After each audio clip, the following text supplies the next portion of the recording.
Hello everyone, कैसे हैं आप सब। हमेशा मेरी कोशिश रहती है कुछ कुछ दिन पर कुछ ऐसी दिल के पास वाली वीडियो लाऊं जो लाइब्रेरी में रखने वाली हो, और चाहे मैं रहूं ना रहूं, वो वीडियो जब भी कोई देखे, जब भी देखे, वो कहे कि कुछ ऐसा स्पेशल बना है। जैसे लास्ट एक वीडियो बनाई थी, ये गलती मत करना, तो पैसे कमाने से कोई नहीं रोक सकता है। बहुत लोगों ने देखा, बहुत लोगों ने प्यार दिया, आशीर्वाद दिया, और उसी प्यार आशीर्वाद से आज एक वापस से ऐसी वीडियो जो अगेन आप लाइब्रेरी में रख सकते हो, और चाहे आप देखो, आपके बच्चे देखें, वो कहेंगे कि किसी इंसान ने एक जेन्यून चीज बनाई है। अगर मिलियन डॉलर क्वेश्चन पे बात किया जाए तो मिलियन डॉलर क्वेश्चन हमेशा एक आता है जब मार्केट गिरने पे रहता है या गिरने का डर रहता है। क्या स्टॉक बेच दें? क्या पोर्टफोलियो खाली कर दें? कब करें? कैसे करें? क्या होगा लॉजिक? और इन सवालों के जवाब कभी भी मिल नहीं पाते या घुमा फिरा के मिलते हैं। आई होप आप लोगों का भी अभी अगर मैं पूछूं तो यही सवाल होगा, सही या गलत। तो बिल्कुल इन सारे सवालों के जवाब प्रैक्टिकल के साथ वीडियो के बीच में एक जगह मैंने बाप ऑफ ऑल जैकपॉट वाली लाइन डाली है। वो जैकपॉट वाली लाइन बड़े बड़े इन्वेस्टर भी यूज करते हैं, और शायद आप में से भी किसी इंटेलिजेंट पर्सन ने वो यूज किया ही किया होगा, ये भी मुझे पूरा विश्वास है। तो वीडियो को बिना भगाए लास्ट तक देखिएगा। फ्री हो तो अभी देखिए, नहीं तो 2 घंटे के बाद देखिए, कोई फर्क नहीं पड़ता है। और स्टॉक मार्केट की किसी भी ब्रेकिंग न्यूज के लिए ट्विटर और टेलीग्राम से जुड़े रहिएगा। तो चलिए शुरू करते हैं।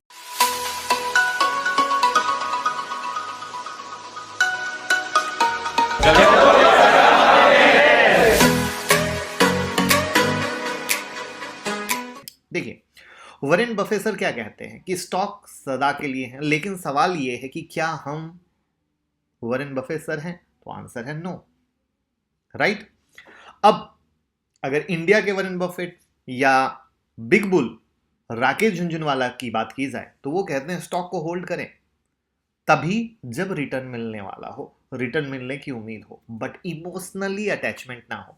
यानी समरी क्या है? अफेयर करो, शादी मत करना। शादी कर लोगे, इमोशनल हो जाओगे और फंस जाओगे। करेक्ट। चलिए, अब यहां पर कुछ जो प्रैक्टिकल कंडीशन हर एक ट्रेडर फेस करता है, हम उसका एग्जांपल लेते हैं, और वो कुछ कंडीशन है। तो कंडीशन 1, आपने बंधन बैंक बाय किया 200 रुपए में, एक साल में डबल हो गया 400 रुपए, बट आपने सेल नहीं किया। क्यों? क्योंकि आपको लगता था और ऊपर जाएगा। फिर क्या हुआ? वो गिरना शुरू हो गया। आप खुद से बोलते हैं अरे यार बहुत अच्छा बैंक है यार, जाएगा ऊपर। फिर ये गिरते गिरते क्या हुआ? ऑन द कॉस्ट आ गया। और फिर क्या हुआ? गिरते गिरते आपके ऑन द कॉस्ट से भी नीचे आ गया, यानी 200 का माल 100 रुपए में। इसके बाद आप जाके अंत में लॉस बुक करते हो। यह है एक पहला प्रैक्टिकल कंडीशन जो हर एक इन्वेस्टर के लाइफ में आता है। आप में से भी किसी न किसी स्टॉक में ऐसा कंडीशन झेला होगा, और जो इन्वेस्टमेंट डबल कर दिया होगा उसको आपने वहां पे बुक ना करके लॉस में बुक किया होगा। अब कंडीशन 2, आपने टाटा मोटर्स लिया 120 में, ये 220 हो गया, आपने प्रॉफिट बुक कर लिया। क्यों कर लिया? क्योंकि बंधन बैंक ने आपको बिग लर्निंग दी थी कि भैया जो मिलता है ले लो, वरना कहीं डूब ना जाए। बट इसके बाद क्या हो गया? टाटा मोटर 350 हो गया। आप देखते रह गए, अफसोस करते रह गए, बट बप, ये क्या हो गया? बहुत गलत हो गया, एकदम गलत हो गया। ये था दूसरा कंडीशन। अब तीसरा, आपने कोई ऐसा स्टॉक लिया जो बहुत सालों से ऑन द कॉस्ट था, कभी थोड़ा अप कभी थोड़ा डाउन, आपको बहुत परेशान किया, बट आपने वो शेयर कभी सेल नहीं किया, और सडन फिर वो शेयर चलने लगता है सडनली, और आप उसको बेचते नहीं हो, और फिर आप सबको बताते हो मैंने एक मल्टी बैगर पकड़ा है जिसने बेहतरीन रिटर्न दिया, जैसे ट्राइडेंट। आपको काफी परेशान किया 5 रुपए से, और अब फाइनली कुछ टाइम के बाद 18 रुपए, राइट। पैसे को 3 गुना कर दिया। तो अब आप लोगों को क्या बताते हो? जैसे ट्राइडेंट पे हमने वीडियो बनाई ना, अरे मेरा एकदम 5 रुपए में मस्त होल्ड है, बहुत बढ़िया स्टॉक पकड़ा, पोर्टफोलियो को बमा बम कर दिया। करेक्ट। यह है तीसरा, है एकदम प्रैक्टिकल कंडीशन, ध्यान से समझिएगा। चौथा, आपने कोई ऐसा शेयर लिया जो आपने बहुत साल तक होल्ड किया, और फाइनली उसको बेचा। लेकिन उसके बाद ये जब बेचते हो तो आप क्या चेक करते हो कि जो इसने रिटर्न दिया ना, एफडी के रिटर्न को भी बीट नहीं कर सका, मतलब एफडी से भी कम रिटर्न। क्या आपके साथ कभी किसी स्टॉक में ऐसा हुआ है? तो कमेंट बॉक्स में बताएं उस स्टॉक का नाम क्या था जिसने एफडी से भी कम रिटर्न दिया और अंत में आपने बेच दिया। अब देखिए, ये जो 4 एग्जाम्पल 4 कंडीशन की तरह है, जो हर इन्वेस्टर की लाइफ में आया होगा। और मजे की चीज, हर इन्वेस्टर के लाइफ में मेरा यह मानना है कि अगर वो पुराने इन्वेस्टर होंगे तो ये चारों कंडीशन फेस करना पड़ा होगा, सही या गलत।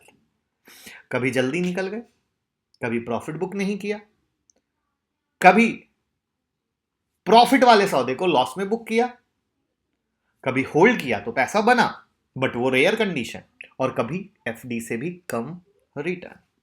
क्या मैं सही बोल रहा हूं? क्या मैं आपके दिमाग में घुस के हर एक एग्जाम्पल को पकड़ चुका हूं? तो प्लीज लाइक का बटन दबाते हुए मोरल सपोर्ट हमें भी कीजिएगा, क्योंकि इसको बहुत मेहनत से सजाना पड़ता है जिससे कि आप तक बात मैंगो पीपल के अंदाज में पहुंच सके। अब आपका सवाल होगा, बात तो आपने सारी सही कही, बट सही तरीका बताएं सेलिंग का, जिससे हम अब सही यूज कर सके। देखिए, ये एक लाइन की बात नहीं, इसको कई एंगल से, जैसे जो कई एंगल में हमने आपको चीजें बताई और हर एक एंगल में अलग अलग कहानी हुई ना, बिल्कुल इसका जवाब भी आप एक एंगल में नहीं ले सकते कि यहां जाओ बेच देना। इसके जवाब भी कई एंगल में होंगे और उन सारे एंगल को मिलाना पड़ेगा। तो उन सारे एंगल को धीरे धीरे समझने की कोशिश कीजिएगा। सबसे पहली चीज आती है कि कभी भी कर्ज लेकर इन्वेस्टमेंट नहीं करना चाहिए, कभी भी। एकदम सिंपल, न टेंशन, न दिमाग पे प्रेशर, एकदम खुशहाली भरी जिंदगी। अपना पैसा लगाया है, ऊपर नीचे हो रहा है, कोई धक धक नहीं हो रहा है। ये है सबसे एकदम मैंगो पीपल वाला आंसर। अब दूसरा, जब आप कंपनी के शेयर खरीद रहे हैं तो दिमाग में ये सेट कीजिए कि उसका 1 ईयर या 2 ईयर का मॉडल क्या है, आगे वर्किंग पैटर्न क्या है, कंपनी में 1 या 2 साल में क्या होने वाला है, और उसके लेटेस्ट अपडेट को ट्रैक कीजिए। जिसका एग्जांपल मैं देता हूं जो आपको प्रैक्टिकल सीखने को मिलेगा। जैसे ट्राइडेंट मैंने दिया तो उसके 1 ईयर के वर्किंग पैटर्न को भी बीच बीच में मैंने अपडेट किया। टाटा मोटर मैंने दिया, उसके 1 ईयर के वर्किंग पैटर्न को भी मैंने अपडेट किया। इस तरह के कई सारे शेयर हैं कि जैसे वो उसमें हम क्यों ले रहे हैं। जैसे टाटा कंज्यूमर जब हमने लिया था, टाटा केमिकल लिया था, एफएल इंडिया लिया था, तो हमने शेयर लिया, उसके बिजनेस पैटर्न को पकड़ा, उसको ट्रैक किया, और धीरे धीरे धीरे धीरे डिक्सन, अंबर सब ने रिटर्न दिया। तो रिटर्न में कहानी क्या थी? पहले स्टॉक चूज, स्टॉक के साथ उसके आगे के 1 साल का मॉडल की क्या वो मॉडल करेक्ट है, फिर क्या उस मॉडल पे वो काम कर रहा है या खाली उसने बातें बनाने के लिए मीडिया में बात बना दी, राइट। तो इस तरीके से एक करेक्ट कहानी होती है। अब नेक्स्ट समझिए, हर एक इन्वेस्टर के पोर्टफोलियो में 10 से 15 स्टॉक तो रहते ही हैं मिनिमम। अब यहां पे कोशिश ये कीजिए कि जो ये 10 से 15 है ना, तो जैसे कभी कभी क्या होता है, लोगों के पोर्टफोलियो में 35 35, 40 40, 25 25, 30 30 रहते हैं। तो प्लीज कोशिश कीजिए कि एक तो लिमिटेड सेलेक्टेड बेस्ट रखें, क्योंकि 10 से 15 एक अच्छा क्वांटिटी है, मतलब एक सही क्वांटिटी है। आप 20 तक भी रखें, बट उससे ज्यादा नहीं। यहां पर कोशिश कीजिए कि हर सेक्टर के बेस्ट परफॉर्मिंग को लीजिए, जो बेस्ट परफॉर्मिंग शेयर हैं उसको लीजिए, जिससे आप आसानी से उसके लेटेस्ट अपडेट को और कंपनी ग्रोइंग एस्पेक्ट्स को ट्रैक कर सकते हैं। क्योंकि आप क्या हैं, आप एक रिटेल वाले पर्सन हैं, आपके पास उतना साधन नहीं है कि नई नई कंपनियां या स्मॉल कैप मिड कैप की डिटेल एनालिसिस आप बहुत अंदर से ले आओ। मिड कैप तो फिर भी निकाल लोगे, लेकिन स्मॉल कैप की बहुत ज्यादा डिटेल जानकारी आपके लिए बस की बात नहीं है। हाँ, जो एक्सपर्ट है उनके लिए तो ये चुटकियों का खेल है, कोई प्रॉब्लम नहीं। लेकिन मैं चूंकि एक मैंगो पीपल में हर एक बिगिनर के तौर पे बात कर रहा हूं, इसीलिए मैं ये चीज बता रहा हूं। तो हमें ट्रैक करना आसान रहेगा और आसानी से होगा। अब इसको एक चीज को समझिए, इसका प्रूफ देता हूं। जैसे आज भी मेरे से जब आप पूछोगे कि HDFC बैंक कैसा बैंक है, तो मैं कहूंगा अच्छा बैंक है, लेकिन 5 से 10 साल के लिए। फिर वही आप मेरे से फिर से एक सवाल पूछोगे कि ICICI बैंक कैसा बैंक है, तो मैं कहूंगा अच्छा बैंक है, साल 2 साल के लिए। और अब आते हैं प्रैक्टिकल पे। यही रीजन है कि पिछले लंबे टाइम से मैंने HDFC बैंक हमेशा रेकमेंड किया, लेकिन पिछले साल 2 साल में मैंने ICICI बैंक आपको दिया और कहा कि ये जो जिसको साल 2 साल का रिटर्न चाहिए, वहां पे ICICI बैंक को कोई नहीं छू सकता है। रीजन अगेन, क्योंकि वो किस तरीके से काम कर रहा है। वहां पे HDFC कहां पे पीछे है और ICICI कहां आगे है। लेकिन जो HDFC पीछे है, इसका मतलब वो पीछे नहीं है, वो 5 से 10 साल के हिसाब से वो आगे निकलेगा। तो ये एक फर्क होती है। तो मैं आपको एक वर्किंग पैटर्न को ट्रैक करने की बात बता रहा हूं, जिससे हमें किस में रिटर्न अच्छा मिलेगा ये पता चलता है।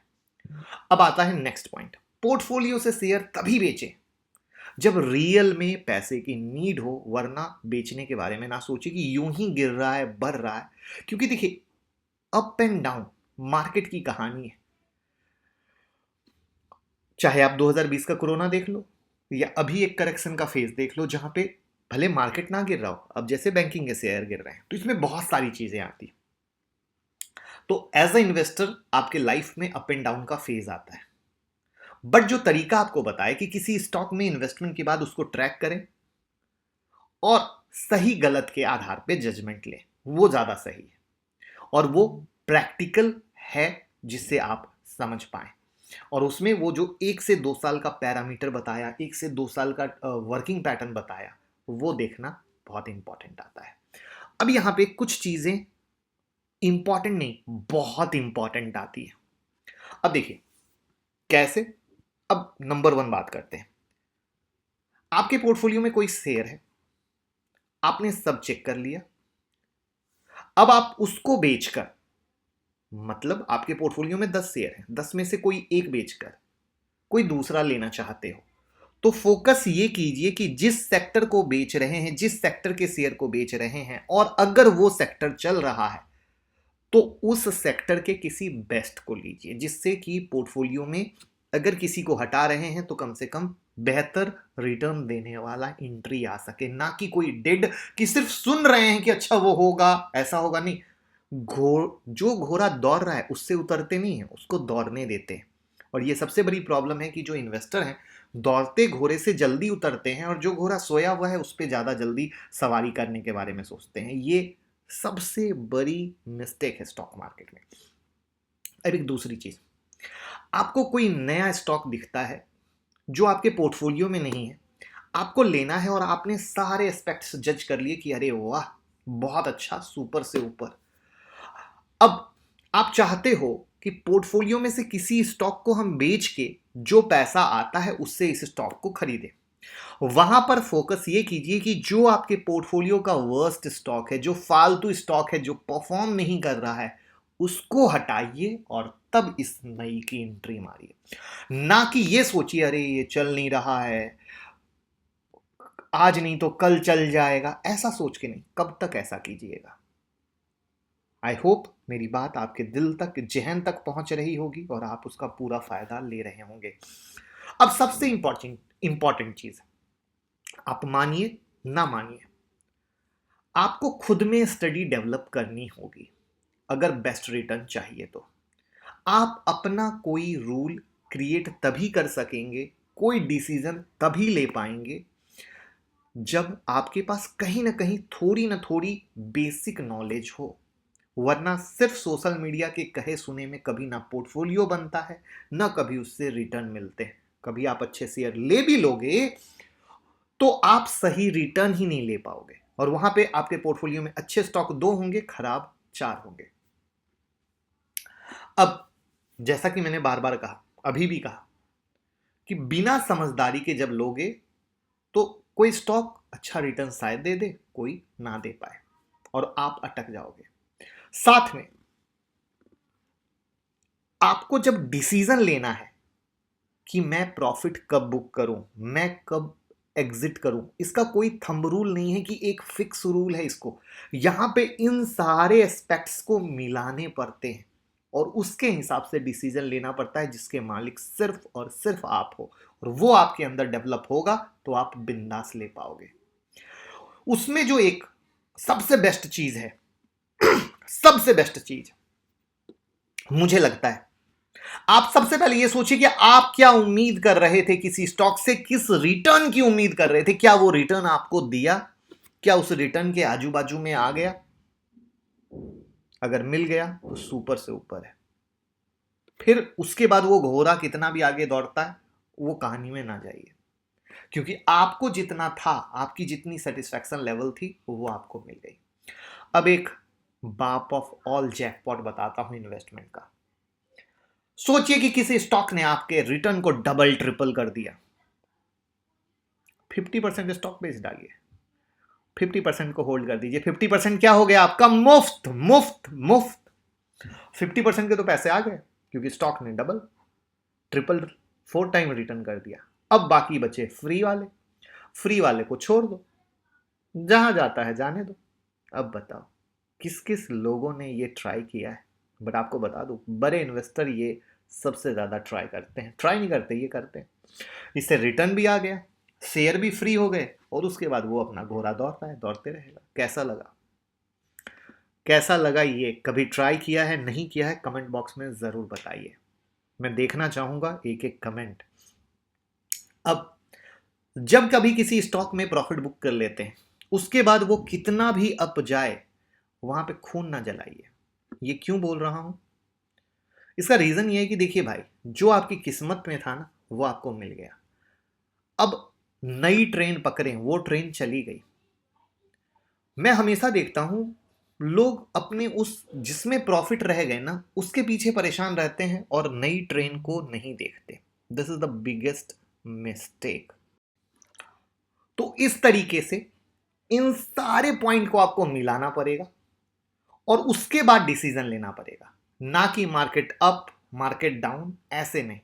तो आई होप एक एक प्रैक्टिकल पॉइंट जो मैंने आपको बताए, एग्जाम्पल के साथ समझाया, आपको समझ में आया होगा, और आपको खुद से मुलाकात करने का एक बेहतरीन मौका मिला होगा कि आप क्या क्या मिस्टेक कर रहे थे, और अब इन चीज़ों को आप अप्लाई करके कब बेचना है, इसका एक सही डिसीजन ले पाओगे, और सही डिसीजन से बिना परेशानी के अपने पोर्टफोलियो को एंजॉय कर पाओगे और उसका सही रिटर्न वैल्यू समझ पाओगे। वीडियो पसंद आई हो, लाइक कमेंट शेयर करके प्यार देना मत भूलिएगा। Thank you so much.